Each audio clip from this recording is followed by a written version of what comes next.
Hi everyone, so welcome back to my channel, and sorry, long time no film, but I'm gonna do my 2019 favorites, I guess you could call it. I'm gonna try to keep my videos really short and sweet, so I'm just gonna get to the point. I'm gonna start with skincare. I don't think there are that many products in every category, but basically this is what I've been using, and 2019, honestly you guys, has been a year of the most minimal makeup that I've ever worn. If you guys want to see only the makeup components, which I will probably be repeating, I did a on-the-go makeup bag. Those items are all my favorites as well, and it's gonna be repeated here. But yeah, let's just get started in skincare. For cleanser, I don't really have a cleanser favorite because I just use, you know, any kind of acne friendly cleansers. I'll leave a few options below, but I don't repurchase and I just continue on the cycle. But for exfoliant, I have a load. I like the AHA kind of exfoliator from Krave Beauty. It's this one here. I use this when I just want surface exfoliating, acid exfoliating off my scars. I think this year a lot of people have been complimenting my skin in terms of its brightness and also how I fade the scars. So I would say surface wise AHA, and for BHA would be the Paula's Choice. I still always use this, you guys. I think you guys probably are sick of hearing this by now, but they have changed the packaging, and this is like my 4th or 5th bottle, a standard favorite throughout the year. And for toning pads, which I've only used in the last quarter of last year, and I'm gonna be using this to start off my whole routine, is the One Step Cleansing Pads from COSRX. Yep, these ones here. I have a small case that I just purchased that I can, like, you know, take a few out.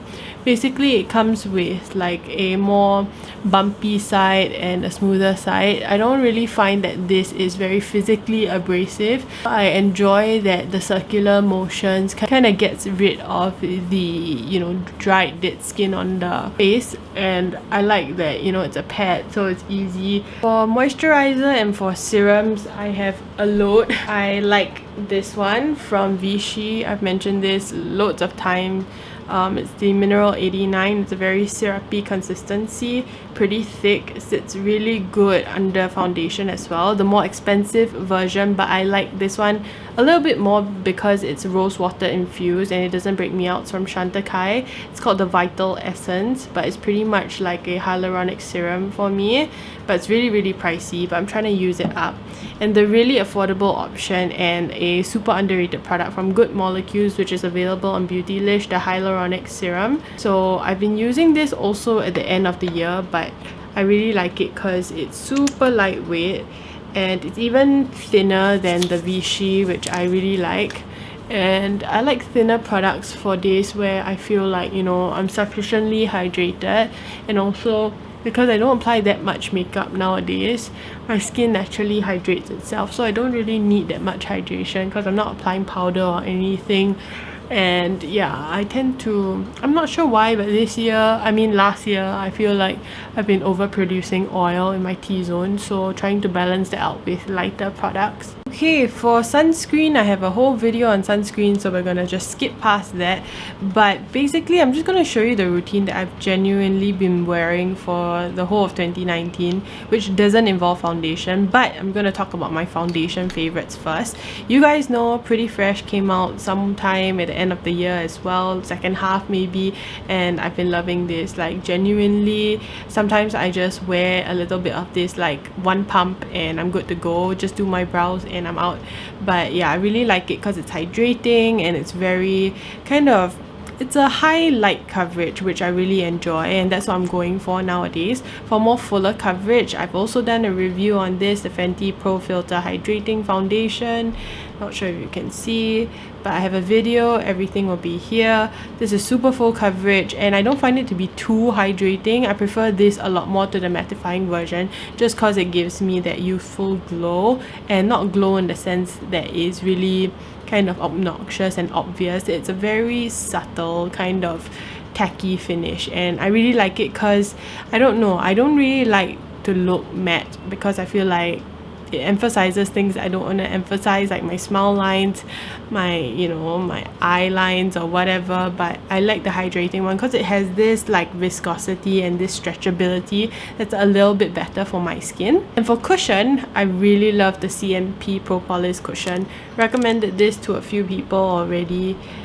focus. Yeah, I mean the shade 23 shade range isn't great, but I really like it because of its serum quality, and also it's just very light and buildable. Sometimes I always, actually not sometimes, but I always use this as a highlighting cushion because yeah, 23 is a little light for me, so I just use it as a concealer and then I smooth it over the skin so that it's well blended, and yeah, I don't really use anything else on top of it. So moving on to the actual routine, I have two concealers that I really like. I've mentioned in my on-the-go makeup the Dermablend stick, right? And the shade range isn't great, but I don't know why no one talks about this. Basically this super full coverage stick concealer, and I'm genuinely like left with this much, but I really like it because it's so full coverage and it's very stretchy.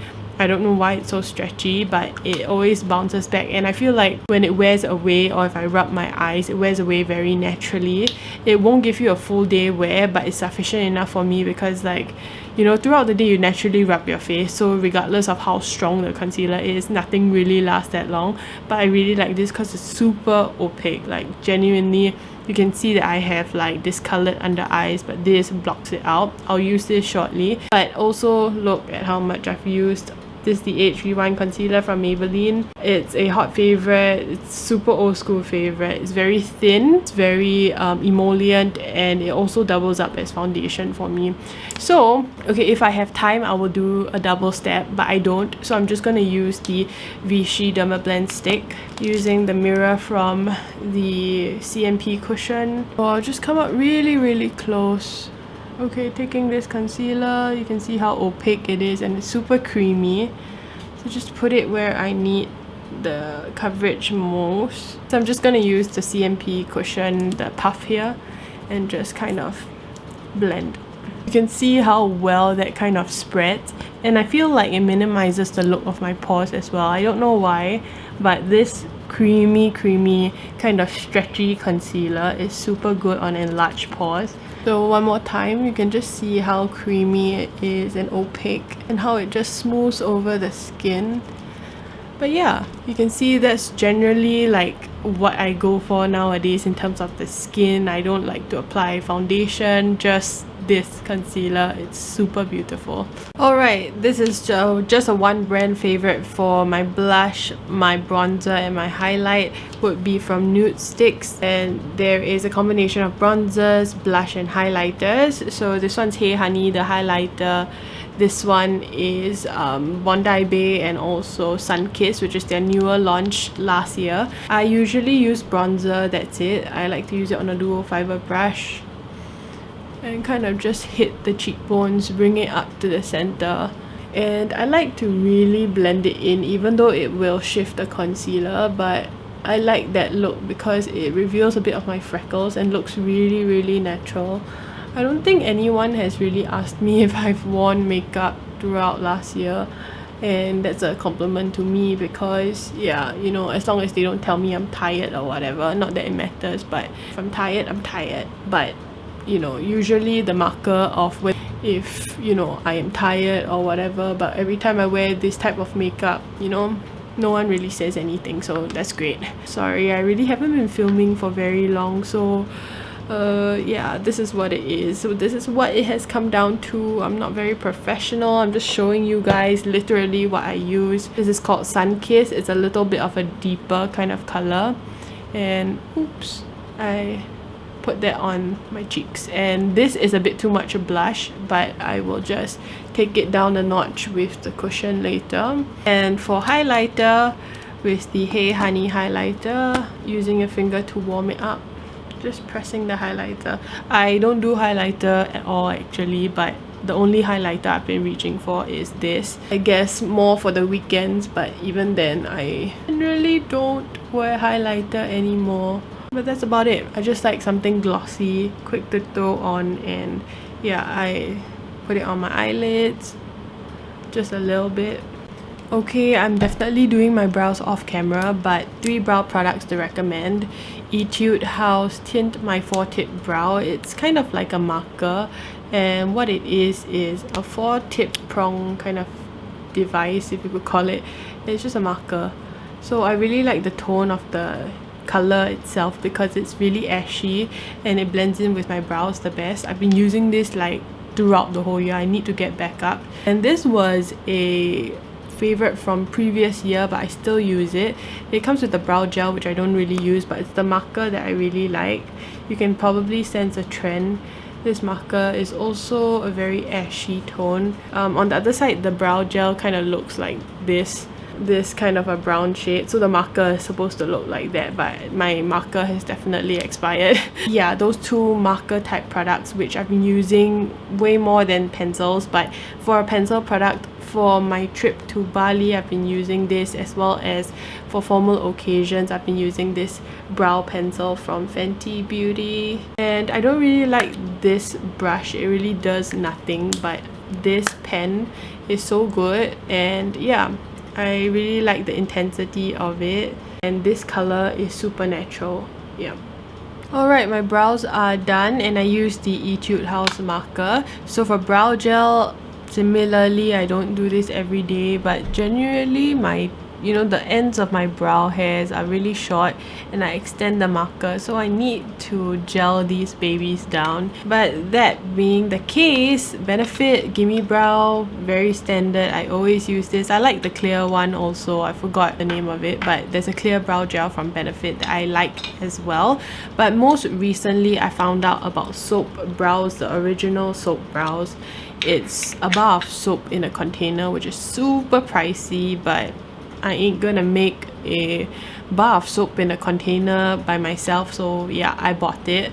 But it comes with like a spray, so basically what you do is you spray a spoolie, like just any throwaway spoolie that you have, and you go into the product and you just kind of run the product in to the brush, and what you do is you just brush up the brow hairs.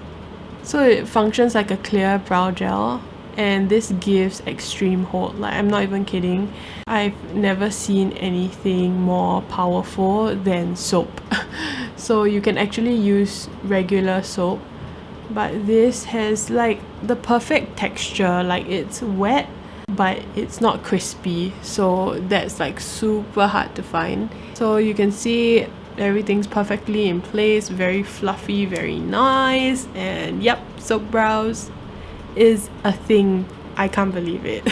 Okay, for eyeshadow, for this look that I do every day, I don't wear any eyeshadow. I either take my cream bronzer, put it in my crease, or use like a neutral brown and keep it very low to my lash line. But on most days I don't apply any form of eyeshadow, just not even mascara, like just because it's too much from my environment now, even though I love a good mascara, let's be real. But for eyeshadow, the one that I've been gravitating towards when I actually want to use eyeshadow would be from Pat McGrath. I know you guys are totally gonna kill me because the last time I said my eyeshadow favorites was Natasha Denona, which isn't cheap as well, but you guys, like, if I'm going on the basis that I'm never gonna wear eyeshadow and I'm only gonna wear it for dinners and other stuff, okay, understand in terms of return it might not be that effective, but I will always choose a quality palette over a cheap one or something that is too powdery. I don't like powdery, even though these are on the powdery side, but it's not like your standard powders because they do have dimension. This palette is the Mothership, I'm just gonna leave the name somewhere on the screen, but basically this palette I really love. It has so much different kind of textures to it. It has standard mattes, it has satins, it has duochrome, it has foiled, and I just really love it. I'm just going to show you my favorite colors. I really like this copper, I really like this shade, I really like the green, as well as these mattes. This black is super potent. So there's this one eye look that I did, I'm not sure if I filmed it, but for a wedding I basically used the black all over my eyelids, and I kind of went in with this silver in the center, and I also just played around with the mattes and satin shades. But yeah, it was a look and a half. Like seriously, it was so much dimension on it. It looked like it was professionally done. And yeah, I just used this palette. So if you guys want me to do more videos with Pat McGrath eyeshadows, let me know. But yeah, this is my favorite eyeshadow palette of the year. Okay, 3 mascaras to recommend, but I can't find the L'Oreal one. It's the L'Oreal Lash Paradise. It's pretty good. I would say not as great as these two, but that is close as you can get to like just walking into a Guardian or Watson and finding like a genuinely quality mascara. So that would be, I guess you could say, second place. I mean, overall would be first because of that convenience. And also the Lash Sensational from Maybelline, that's really good. Also does smudge a little bit, but still really great. Lengthens, holds a freaking curl. It holds a curl. But these two, holy freaking grail. Like, they are definitely from the Japan side of things. This one you haven't seen before, but I have used it in videos. Heroin Make Volume and Curl, you guys know it's available at Watson's. Super good, doesn't flake, holds a curl, lengthens, gives volume to the root. Amazing. It gives like my lashes like so much length. And Fairy Drops mascara, I can't recall where I got it, but for the longest time I heard about it and I recently picked it up. I'll find a link and hopefully you guys can get it. But I really like this. I will apply it to show you guys. Okay, I just curled my lashes and with the Fairy Drops mascara. So what this does is that it gives a lot of kind of volume and length and adds fibers as well, but a lot less clumpy than the Heroin Make one. But I don't think I'll repurchase because it's not as accessible, but I do really like this and I thought I would mention it. Heroin Make is my ride or die. So you can see that's my lash without. I love it. It's really amazing, evidently. Okay, lip liners. 3 lip liners. I believe I've mentioned them before. Charlotte Tilbury, Pillow Talk, and Iconic Nude. These two right here. Just give you a quick swatch. Right here, the one below is Pillow Talk, slightly brighter pink, and the one above is Iconic Nude. I use Iconic Nude a lot more because it's more on the beigey side. And a Colourpop favorite. Sorry, I'm just trying to cap it. The lippy stick or lippy pencil in the shade BFF below Iconic Nude. It's a little bit more peachy. This one here is BFF by Colourpop. Come on, focus. Yeah, this one here is BFF, Iconic Nude, and Pillow Talk. So these 3 lip liners. Oh yes, I'm gonna apply a lip liner. I don't typically do this every day, but I like a good nude lip. And I just blur it out with my fingers. I typically apply lip balm with this or some sort of lip mask. I do that overnight. Okay, so for lip products, I have 4. This one is from Lancome. It's their Lip Shine in the shade 218. Sorry, where was I going with that? So I'm probably going to show you here. Looks like that. Super creamy, very neutral, and I love this formula.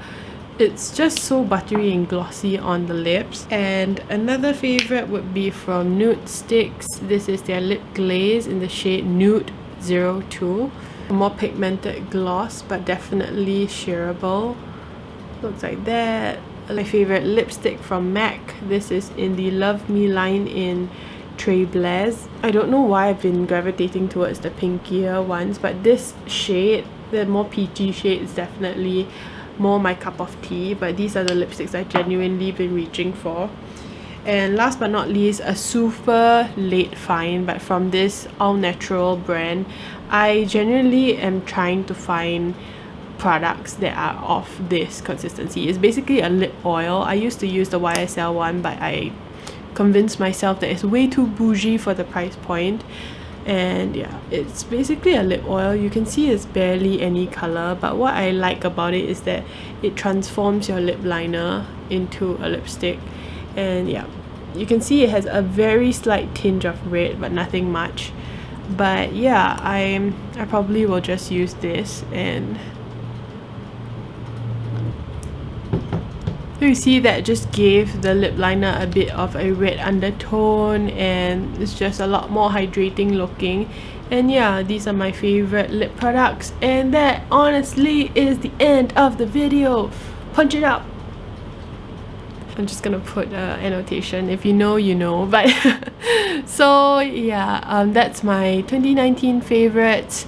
Sorry it took me like mid of Jan to film it. I actually didn't want to film it, but I guess sitting down and filming makes me feel better. And I think shortly after this I'm gonna film like a New Year's intention kind of video, starting my channel on the right foot, which I should have started like when I started this channel. But yeah, I'm gonna film that video. But I hope you guys enjoyed this. If you end up picking up any of this, let me know and tell me what your 2019 favorites are. So I'll see you guys in the next one. Bye.